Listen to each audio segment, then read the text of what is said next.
G'day guys, welcome back. My name is Wildkard. Thank you for watching the Wildkard Rugby Show. And yeah, not a happy day for me today. And it is just, going into this match, Moana Pasifika versus the Waratahs. Huge win. This was a embarrassment for the Waratahs. Again, bonus point win to Moana Pasifika. After last week's stellar performance, another team, a big name team, goes down to the underdogs, essentially. A team that was scrambling to even make a competitive, coaching lineup, was scrambling to get players and availability issues and all sorts of stuff. And they have really put it together as a team this year to put on just magnificent performance once again tonight. Oh, well, this afternoon. And yeah, when it comes to the Waratahs, right, Dan McKellar needs to be put on notice. Half the team should be put on notice.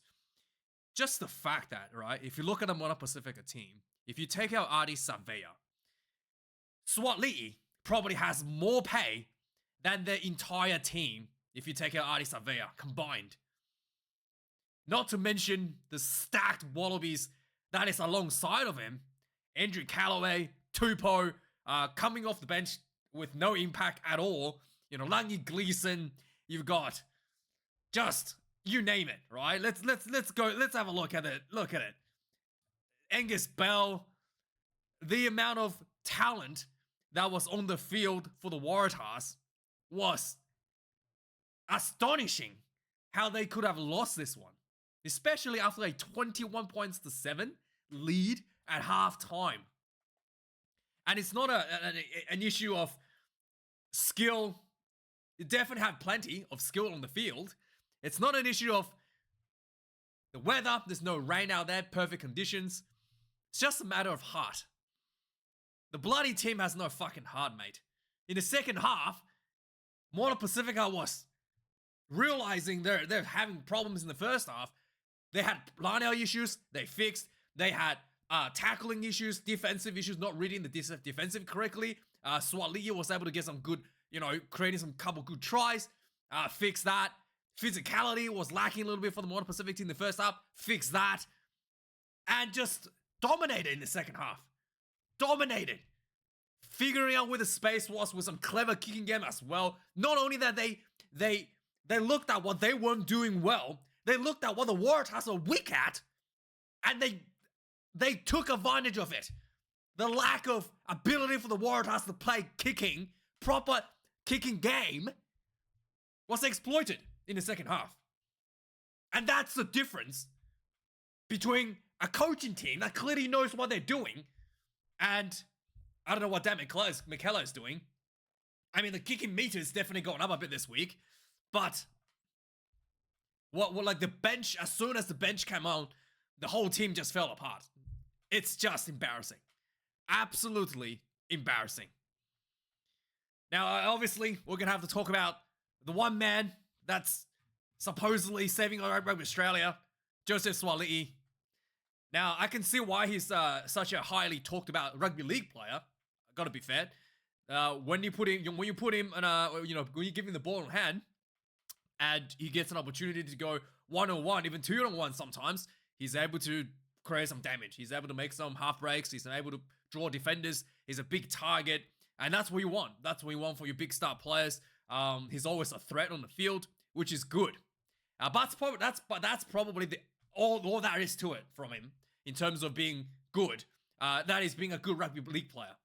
And everything else that comes to rugby union was, I don't want to say this too badly, right? Substandard, I guess. I was going to say high school's level because that's pretty much where he's at. But let's just say half substandard. Everything else. His kicking game was, he's misjudging where the ball is landing as a fullback.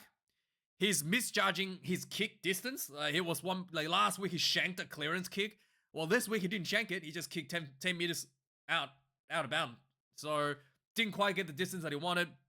When he did realize he had to kick that longer distance down the field, straight down the middle of the field. Shouldn't be doing that. I mean, this is, Super Rugby. You get away with it. But in Test Rugby, that's, you kick straight down the field to to someone like Cheslin Kobe, it's try time for the Springboks. It's again not good enough at all. Defensively, whilst he is a decent tackler, as he's shown last week, again, great rugby league player in that sense, he was not able to reading the defensive line correctly. And very often doubling up in some of the tackling on his teammates as a fullback, he's just not able to read some of the like, you know, there was like the number of little grubber kicks and crossfields and that sort of stuff from the Moana Pacific team that led to tries.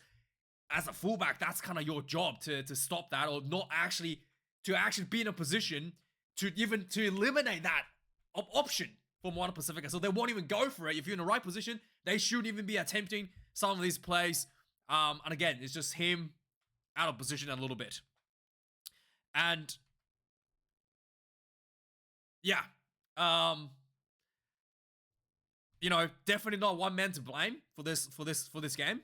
I think the coaching staff has a lot of explanation to do. I think some of the players that are coming off the bench, like Tupou, are just not delivering at all. I was expecting scrum penalties when he came off the bench. None of that. Hardly any advantage in the scrummaging. Not sure what happened there, because, you know, it's probably Dan McKellar. He probably doesn't even have a scrum coach. He thinks scrums are just secondary or are just wasting time, probably in these books. And yeah, really embarrassing there. And, you know, again, Moana Pasifika, outstanding performance. I don't know what to say. Every player out there looked like $1 million. It was, especially in the second half. First half, the hooker had a bit of a struggle with the lineouts. Fixed that in the second half. Really, really amazing job. The referee, James Stolman, I thought he actually did a decent job today, to be honest. No ifs and buts, no bullshit. He called lineout not straight, called everything by the book, and then while keeping the game ticking along, not wasting too much time. You know, like, he just hurried everybody along, not wasting too much time packing scrums, repadding scrums. And then, you know, when the scrum goes down, he decisively made a decision, not just like, I'm not sure what happened, let's just play on. He decisively made decisions, and I think that is good. I think the referees nowadays either take too long or not take long enough, right? Like, it's just, he's done a really good judge timing when things are needed to be looked at. He's taken his time when things should just be hurried along. He hurried things along. I think he managed that quite well tonight, to be really frank with you. And yeah, also the tight head prop, Moana Pasifika, congratulations, 3 tries in one game. When the team was down and out, he was the one that was doing all the hard lifting, quite literally everywhere to get the team back into the game. It was outstanding all around for Moana Pasifika. So let's have a look at the match stats. 7 tries to Moana Pasifika, the Waratahs 4. Bonus point win. This was 3 tries more than the Waratahs. 12 turnovers conceded to the Waratahs 14. Again, both teams weren't going for those penalty goals, which was really good to see, especially Moana Pasifika at the end of the game. I thought they could just kick the penalty and pretty much secure the win. They went for the line-out, got the bonus point. So really, really well done. 12 turnovers to Moana 17 for the Waratahs. 147 tackles made for the Moana Pasifika. 16 missed tackles. Really nice. Waratahs, 30 missed tackles out of 154.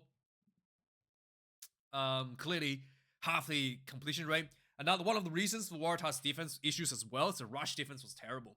So one of the main thing with the rush defense is when you have players coming up to cut out the outside center, essentially, you need someone to put more pressure at the 10 channel. Essentially, there wasn't enough pressure at the 10 channel. The rushing speed out of the 10 was just not there. So a lot of times, Moana Pasifika are able to just do the little backdoor play, and then over the top of your remaining rushing defense out wide, over the top, and suddenly they're out way. And that's just, again, the defense coach needs to look at that for the Waratahs. And it's basically you needed to put more pressure on the 10 so he doesn't have time to look over and do a nice loopy top pass over the top of all your rush defense that'll be coming up to the 13 jersey, right? To the 13 position, 13 channel. Just not good enough. Absolutely not good enough. 119 kick meters from Moana Pasifika, 482. Half the kick meters. 32 kicks in play, Moana Pasifika to Waratahs 22. A couple missed kicks, conversion. Waratahs 100% conversion, probably the only good thing that came out. Lineouts, Moana Pasifika lost, probably all 4 lineouts were lost pretty much in the first half. Came out much better. Waratahs 3 lineouts lost themselves out of 10. 8 penalties considered for Moana Pasifika overall. 9 for Waratahs. Again, most of these penalties considered were pretty much in the first half, and they just completely got themselves, woken up, wake up call at halftime. Can't give away this many penalties in the second half again, and they pretty much like clammed that down really, really nicely. So, yeah, Moana Pasifika clearly came out in the second half, looked at what they've done, made changes, made adjustments strategically, defensively, mentally, physically. Waratahs came out and just, I don't know what they did. They just came out and just say, hey, it's time to collect another paycheck. We're already 21 points to 6-7 up. Embarrassing. Really embarrassing. Anyway, let's have a look at the point summary. My goodness, look at this. Yeah, so the Waratahs actually looked really, really good right away. Immediately there was a penalty, went for the line out. Again, this was already showing just a lack of accuracy. This line out was, the penalty was given about on the 22-meter line, and Crichton kicked this ball about 5 meters forward. So the line out was still like 10, 15 meters away from the try line. Like, how? This should be 5 meters out, dead on the spot. It's not a hell of a kick. You can't have this bullshit where you just, kick the ball out and that's good enough. That's just not good enough. I don't know what's going on with Waratahs there. That already pissed me off immediately. And then yeah, they did get the try. The nice heads up play by what's his name? Oh yeah. So anyway, there was an overthrow of the line out. Not from Moana Pasifika. The Waratahs didn't score. Later on, there was an overthrow from Moana Pasifika. Tristan gets the what is it? Yeah. Anyway, there was overthrow. Anyway, there was some nice play. The ball went out to Suaalii. Suaalii, nice over the top ball to Tristan. Riley went over for the try. 7 points to 0. 22 minutes into the game. Suaalii did some really nice play here as well. There was a 5-meter scrum. Everybody's looking at him. He ran up as pretty much a D. Got the ball, pumped off a defender. A nice little link pass to Tristan. Gets the second try. 14 points to 0. 31 minutes into the game. There was a line out for Moana Pasifika. They went for the 5-meter line out, and then Adi Savia crashed, got a little bit of a short. Quick pick and go by the tight head prop. Sae Ta'u Fa'u. Wow, that's a really hard name to say. Goes in for the try. 7 points to 14. And here as well, I noticed there was no attempt to charge the ball down. Just mentally soft from the Waratahs. Yeah, it's like the first try they scored. Who cares? They only scored one try. We're still leading by 14 points, right? 14 points to 7. Who cares? Nobody attempted to charge the ball down here. Not even attempting. I mean, at least you're gonna try. Nah, nobody attempt. 7 points to 14. Really poor. And there was 20 just before halftime. Waratahs pounding the try line, getting a penalty advantage. They went for the scrum again. Suaalii, the target, kind of ran around, didn't even touch the ball. Everybody was way too many defenders committed on where he was going, and the ball just goes wide to Callaway, going to the corner for the try. 7 points to 21. Second half, second half there was a poor clearance by Suaalii. Went about 10 meters forward, and the Moana Pasifika got the ball to Savea from the line out, and then just nice little offload. So short pass to I think one of the locks, and then the locks went through. One-handed offload to again Sae Ta'u Fa'ua. Fa'ua goes in for the try. 14 points to 21. 51 minutes of the game. Again, some nice pressure from Moana Pasifika. Nice little flick pass from Havili. Get some forward momentum. Pick and dry, really close try line. And the big boy, Sae Ta'u Fa'u goes in for the try. 19 points to 21. Suaalii seems to have lost his boot from this one. I'm not sure what happened there. 57 minutes in the game. Suaalii, again, this was a really nice play from him. In front of his own, pretty much in front of his own try line. Got the ball and then shrugged off a couple of defenders. A nice little pop to Wilson. Ran through for the try. 19 points to 28. 59 minutes in the game. Havili's brother, got the ball. He ducked like a tackle. It looks almost like a high tackle. He ducked it, went through, and then nice little grubber kick behind to Perugini, and Suaalii committed on the block on Havili, and it was again misreading the situation there. The ball get grubber kick through. Perugini goes in for the try. 26 points to 28. 64 minutes into the game, some good hands by Garden Bishop. Again, nice. Just again, the Waratahs rush defense was not shutting down the over the top pass. What was his name?